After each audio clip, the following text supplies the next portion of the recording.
जब आप सरकारी नौकरी के लिए अप्लाई करते हैं तो पहले आपको पीटी यानी कि रिटन, फिर ओरल यानी कि वाइवा और उसके बाद मेडिकल देना होता है। और जब आप तीनों स्टेप को क्वालिफाई कर जाते तो आपको बस उम्मीद रहती है कि जॉइनिंग लेटर हाथ में आएगा और आपकी पोस्टिंग कहीं हो जाएगी। लेकिन ऐसा नहीं हो तब आपको कैसा लगेगा इन बच्चों से जानते हैं, क्योंकि अभी ये सारे बच्चे उसी दर्द से गुजर रहे हैं। रिटन भी निकाल लिया, वाइवा भी हो गया है, इनका मेडिकल भी हो गया।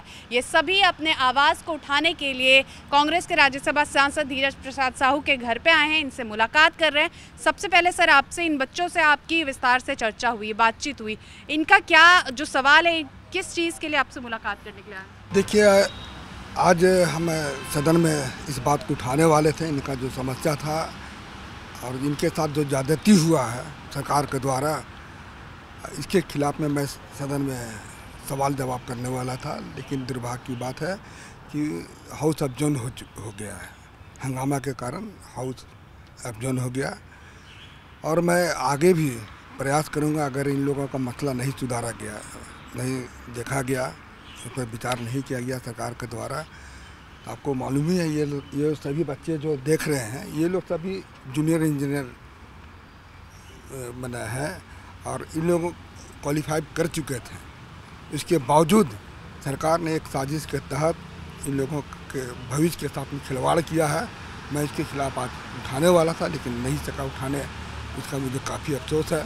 और मैं चाहूँगा कि अगला बार फिर से इस बात को मैं उठाऊँगा। और आप देखिएगा कि मैं इस संबंध में मैं पत्र भी लिखूँगा रेलवे मंत्रालय को जाकर। रेलवे कंपटीशन आप लोगों ने दिया, आप लोगों ने तीनों स्टेप क्वालिफाई किया। सबसे पहले नाम और क्या दिक्कत है वो बताइए। मेरा नाम शैलेंद्र कुमार तिवारी है, बिहार से हम हैं।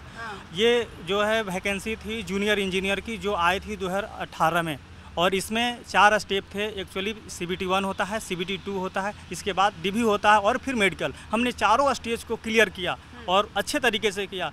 तब इसके बाद हमारी जो है रिजल्ट आती है और हमें वेटिंग में रख दिया जाता है। और वेटिंग क्लियर करने के लिए 28 तारीख को स्टैंडिंग कमेटी के बैठक में कहा जाता है कि जितने भी वेटिंग कैंडिडेट हैं सारे को जॉब दे दो। इसके बावजूद होता क्या है कि LP और टेक्नीशियन को 100% जॉब दे दिया जाता है, लेकिन ये जूनियर इंजीनियर के साथ सौतेला व्यवहार किया गया और मात्र 60 से 55 से या 60 से बीच में, लगभग एग्जैक्ट डाटा उन्हीं के पास है, मुझे नहीं है, लेकिन इतने लोगों को ही दिया जा रहा है। और 40% तक लगभग 2500 बच्चे और भी बचे जा रहे हैं जो अभी भी बेरोजगारी के दौर से गुजर रहे हैं।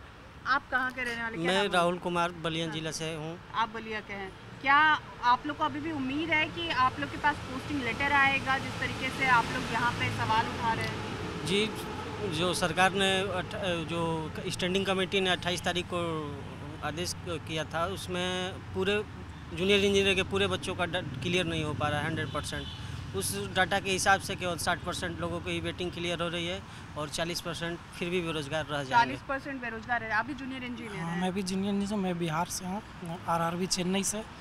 स्टैंडिंग कमेटी के बाद तो हम लोग को लगने लगा था कि अब हम लोग का भी जॉब लग जाएगा। लेकिन इन्होंने एक लेटर पब्लिश किया जिसके हिसाब से अभी अप्रॉक्स 60% लोगों का ही क्लियर होगा। तो 40% लोग अभी भी रह जाएंगे। तो हम लोग उसी के लिए रिक्वेस्ट करना चाहते हैं गवर्नमेंट से कि हम लोग का भी क्लियर करें। लगातार आप लोग सांसदों से भी मिल रहे हैं और अपनी बात रख रहे हैं। रेल मंत्रालय से कोई जवाब आप लोग तक आया है अभी तक? मैम, रेल मंत्रालय में मिलने ही नहीं दिया जाता है। हम अपॉइंटमेंट लेने की कई बार कोशिश कर चुके हैं, लेकिन वहाँ अपॉइंटमेंट नहीं मिलता है। ED हैं रेलवे के श्री राजीव गांधी और विद्याधर शर्मा जी, उनसे भी हमें अपॉइंटमेंट नहीं मिलता है। तो कौन मैटर सुनेगा हमारा? कौन मैटर सुनेगा आप लोग का? हम लोग का मैटर कहाँ के रहने वाले हो? मैंने बिहार का रहने वाला हूँ। हम लोग का मैटर देखिए, कौन MP ही सुनेगा या फिर जो भी मैंने रेलवे के अधिकारी वही सुनेगा। उम्मीद है कि आप पोस्टिंग मिल जाएगी, जॉइनिंग लेटर आपके हाथ में आएगा?